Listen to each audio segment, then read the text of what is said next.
Local programming on KRWG Public Media made possible in part by viewers like you. Thank you. This is KRWG Public Media, TV, radio, online. News that matters. Now, across the Mesilla Valley and the borderland, the stories that shape our community. From the KRWG Broadcast Center at New Mexico State University, this is Newsmakers. Thank you for joining us on this special edition of Newsmakers. I'm Fred Martino. We're partnering with the NAACP of Doña Ana County to focus on civil rights issues. Today we welcome Las Cruces Police Chief Miguel Dominguez, and my co-host is NAACP President Dr. Bobbie Green. Welcome to both of you, and Bobbie, I know you have the first question. Good morning, Fred, and thank you again, and a special thanks to KRWG for partnering with the NAACP. And we are so pleased and honored that Chief Dominguez has taken time out of his busy schedule to spend a little time answering some questions for us. We are very grateful, Chief. Just want you to know that. Thank you. So my first question is, the 21st Century Policing Task Force, which was established during the Obama administration, recommended a 6-pillar framework, which includes building trust and legitimacy, policy oversight, technology and social media, community policing and crime reduction, officer training and education, and officer safety and wellness. All of those are important. What strategies do you plan to implement as a newly appointed chief of police, and how do these strategies fit in with the 21st policing framework? Well, first of all, thank you for having me. But I'll start with answering that question right off the bat. When I was named police chief of the Las Cruces Police Department, there was 4 things that I specifically wanted to work on and focus on during my tenure. First one is always going to be crime, the reduction of and prevention of crime. I also wanted to work on our transparency, our accountability, and our community engagement.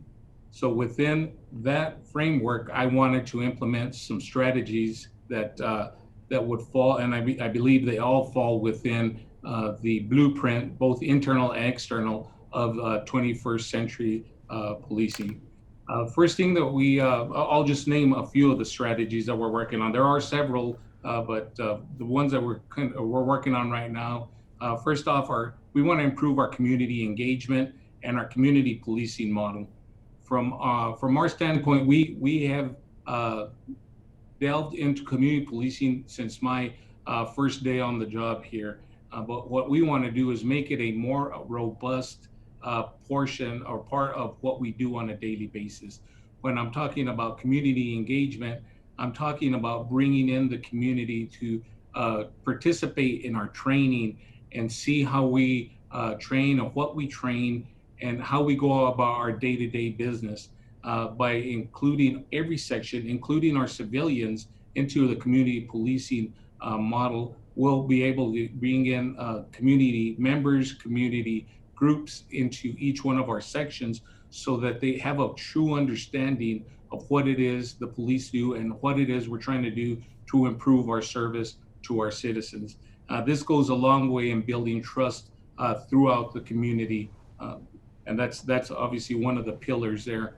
Another thing that we're looking at is doing our officer wellness program. So we've started implementing things within our officer wellness program. We all know that officers have a very stressful job and they need healthy outlets on how to deal with that day-to-day stress. So, for example, things that we've done with it, we have this new app, it's called our Cortico app, and it allows officers to have resources available to them 24/7 to make sure that they have, for example, psychiatrists, psychologists, clergy, things of that nature available to them 24 hours a day, should they be having any stress-related issues. But it's more than that. It also gives them healthy advice, how to plan diets, how to go about, your training regimens, how to measure for healthy regimens, such as it even has yoga. I'm sorry, it even has yoga involved in there. So make sure that you're doing the right things as far as mentally, but it also has a component in there that is physical, so that officers aren't necessarily wasting their time with ordinary workouts. It actually focuses on the officer and gives them specific workouts for their needs. That's one of the things it does. But we're also looking at some team building activities, as well as section against section type competitions, so that officers have a healthy outlet again when they're not working, so that they interact a lot with each other. It builds a lot of the teamwork that we do with each other. And we're also looking at incorporating other sections from the city, and maybe eventually gathering some organized team activities where we can engage the community that way as well, be it softball, volleyball, things of that nature, which are fun, and it lets us interact with citizens every chance that we have to improve that relationship. We also want to improve our transparency. As I said, we opened up our transparency page to provide information that at a click, at a glance for citizens, that they can get into our transparency page. It's on our website, so they'll have the information that typically would be in a FAQ type section, but we want to provide public safety information. We want to provide statistics. We want to provide our annual report, our internal affairs report, as much information as we can get on that transparency page, so that citizens can reach out and see exactly what we're doing, initiatives that we're putting forward, invitations to certain activities that we have, invitations to trainings, that sort of thing. That's all going out through our transparency page. Again, trying to build trust. And our training is big, where I've reached out to our training lieutenant to make sure that we're looking at courses that we can bring in community members and community groups to incorporate them as much as possible, so that there's again a true understanding of what it is that we're training and how it is that we're training, so that they can go out to their groups and their fellow citizens and be able to report out. It's huge for us to have that engagement with the community.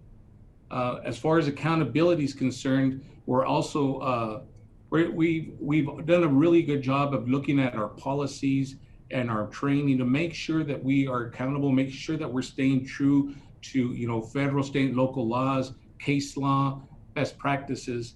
But more than that, we needed to make a person involved with that. So what we did is we reallocated a position, and now it's called our compliance sergeant position.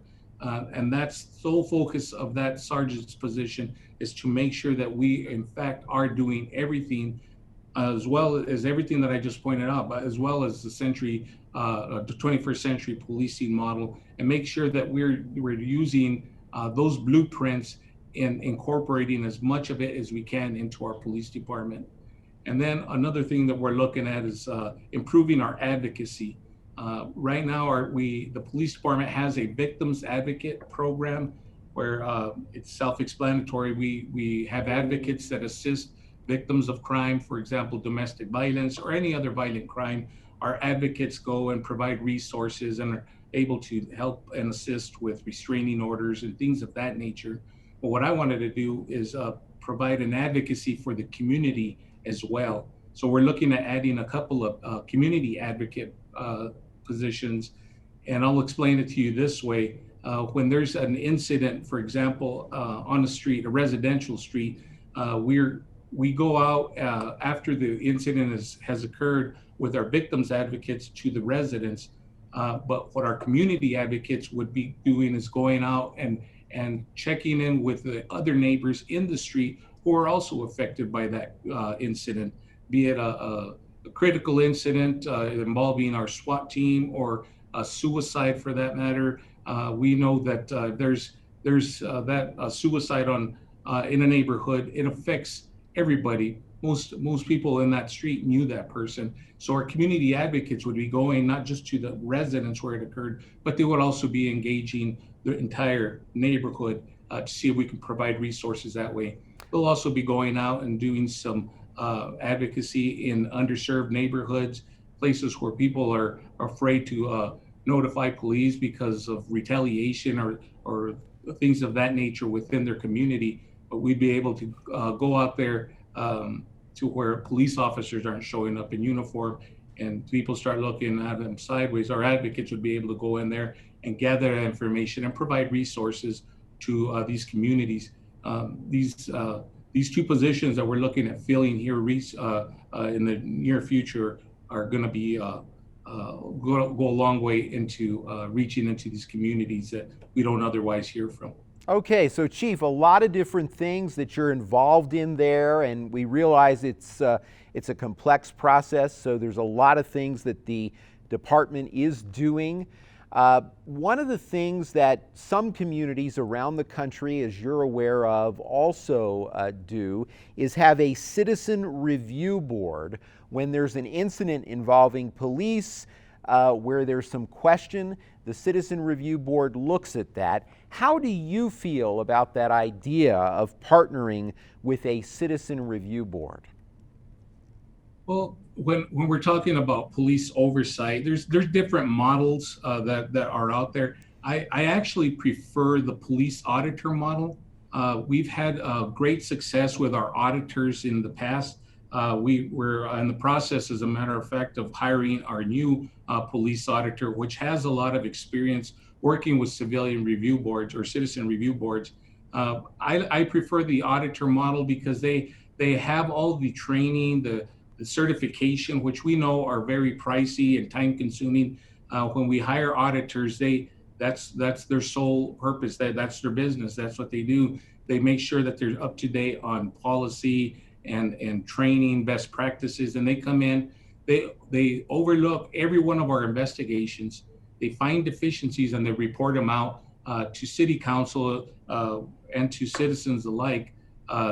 But more than that, they also help us implement strategies and training to make sure that things, if there is deficiencies, that we implement these strategies to make sure that it does not occur again. But more so, they also look into our tort claims, they look into our training, they look into our policies. Through their experiences working with other police departments, and again through the certifications that they must maintain, this model, I believe, serves us better as a police department and as a community.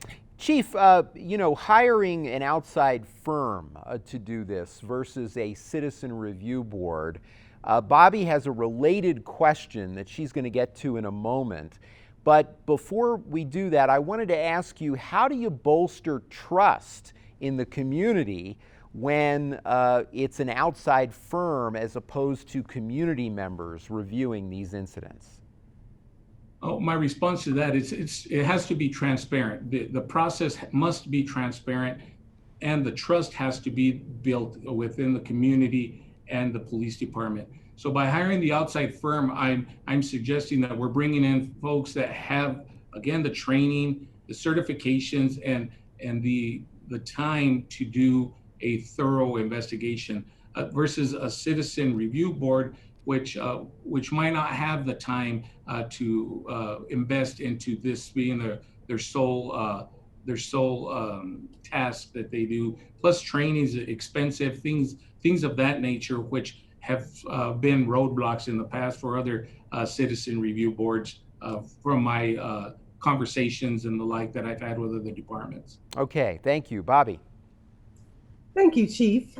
I am a member of the Law Enforcement Academy Board, and by the time a complaint against an officer gets to us, it has already gone through some formal processes, and we're making determinations as to whether the police officer will retain certifications or not. My question for you is, what happens to these complaints from citizens that could lead to disciplinary action, and who gets to review those complaints in your office? Our complaints, the Las Cruces Police Department accepts every complaint from citizens. It's brought in, it's processed by our internal affairs section. Complaints can be registered via the phone, written. They can fax them in. They can get onto our website and lodge a complaint. Once that complaint is processed, it immediately goes out to investigation, be it an internal affairs investigator, or depending on the complaint, it could be just a review by the supervisor in the section, depending on the severity of the complaint. Once the complaint is investigated, there is a finding that comes forward, be it a sustained, an exonerated, non-founded, that type of finding. It comes to through the chain of command up through the section lieutenant, up to the deputy chiefs, and then eventually it gets to my desk. So there's a 3-process review there. By the time it reaches my desk, I review every one of those complaints and make sure that they were thorough, make sure that they were fair and just.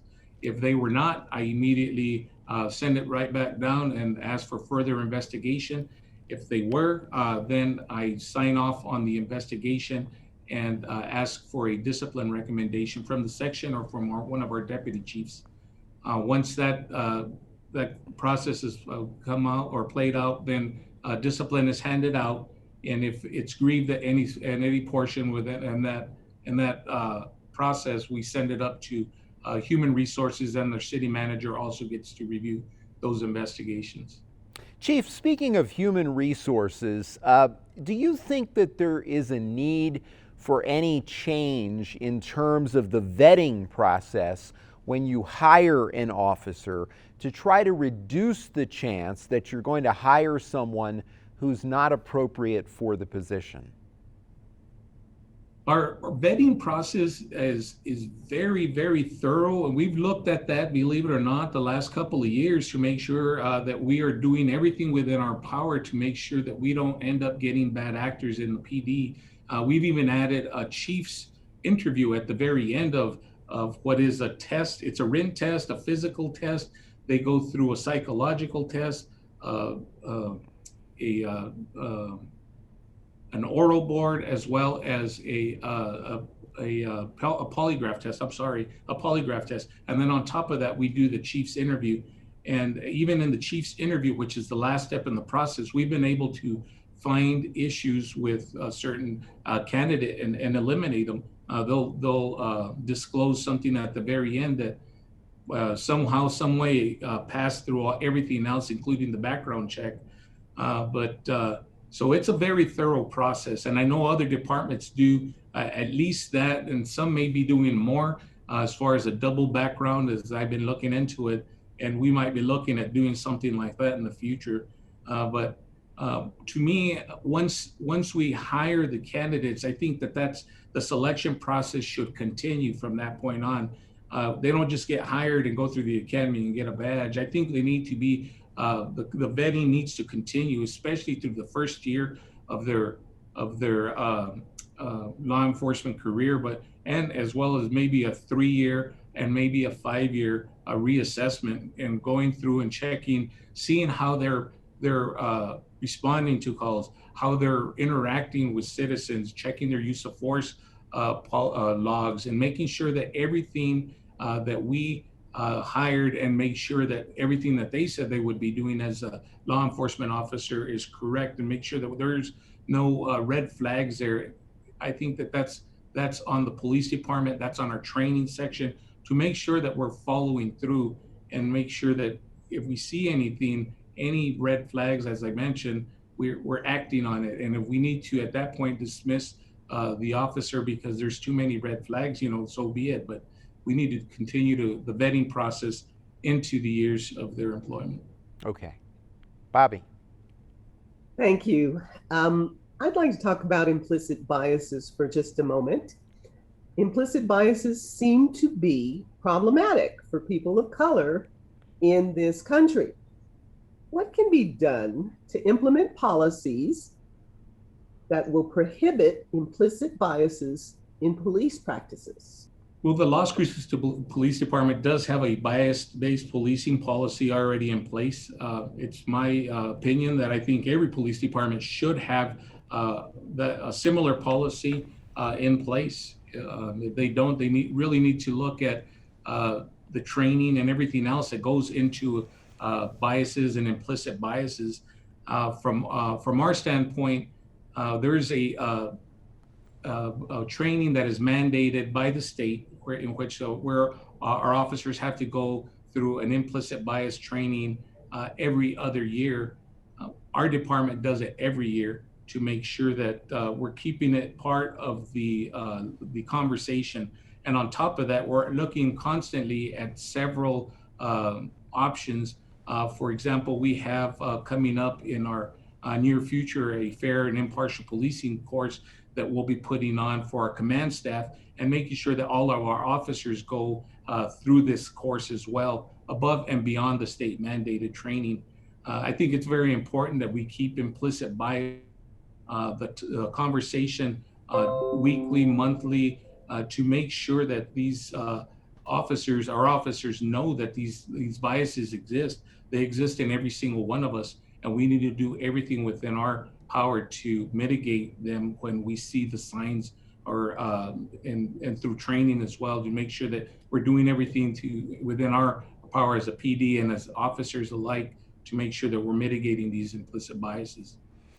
Chief, of course, a lot of times problems are revealed because we have video that shows an incident that has occurred, and sometimes even incidents that involve use of force. What is the Las Cruces Police Department's current policy on body cameras for police officers, and what is the penalty for violating the policy? Well, our current policy is that every officer must have a camera with them, including myself. The cameras must be on when having interactions with citizens and/or doing investigations, completing investigations. This policy came into play specifically last year with the House bill that mandated that all police departments supply cameras for all of their officers. But the Las Cruces Police Department was well ahead of this mandate. Again, we're making sure that our officers had these cameras and making sure that we're better than any mandate that comes down the road. How long do you keep the video?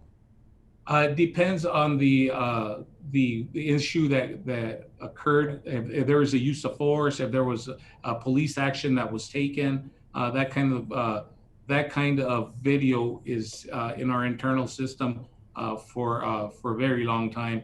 I don't have the specific time frame, but it stays with us for a long time through state mandates. How about issues that are not use of force, where it's more considered to be a more routine thing? More routine calls would be 90 days. 90 days, okay. Because we know that sometimes, of course, complaints don't come about immediately. Things come up sometimes much later. And so that's why I asked that question. Just a few minutes left. Bobbie, you have our final question. Yes, thank you, Fred. According to the U.S. Department of Justice, police officers are indicted in less than 1% of killings, and police misconduct is funded by taxpayers at a cost of $1.8 million annually. Do you think there should be more repercussions, including indictments of police officers? And we should say that's $1.8 billion. Billion. $1.8 billion. Thank you. I think each individual incident should be looked at as an individual incident, look to see whether or not there was any violations, any laws that were broken as far as the incident. But as far as litigation, we're very concerned about litigation and mitigating it as much as possible through training and policies here. It's very, very frustrating for me as a police chief when we do get sued for whatever reason, and oftentimes it's actually cheaper to settle out of court than it is to litigate it in court. The defense is more expensive. That being said, we're constantly looking at misconduct and other issues that you just brought up to make sure that we're doing everything in our power to make sure that we're mitigating litigation as much as possible. The concern is, again, that we're learning from it, making sure that every tort claim that we're looking at our policies and looking at our training and implementing best practices and the like to make sure that it does not occur again.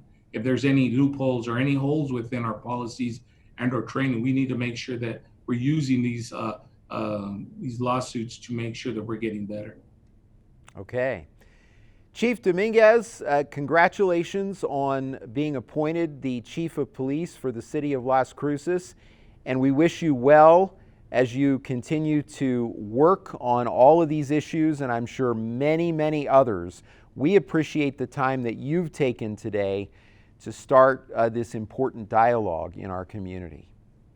Thank you very much for having me. I appreciate it and look forward to more further collaboration with you. Thank you so much. And Bobbie, thank you for partnering with us. We'll see you, Bobbie, next week as we talk with Las Cruces Mayor Ken Miyagishima and Las Cruces City Councilor Joanna Bencomo about police reform and oversight. That is our time for now. Join us this week on KRWG Radio. Every weekday, it's morning edition from 5 to 9, Fresh Air at 11, followed by Here and Now, noon to 2, and All Things Considered, 4 to 7. KRWG News is always online at krwg.org, and we'd love to hear from you. Email us with your story ideas, video submissions, and comments. The address is feedback@nmsu.edu. For all of us at KRWG News, I'm Fred Martino. Have a great week. We'll see you next time on Newsmakers.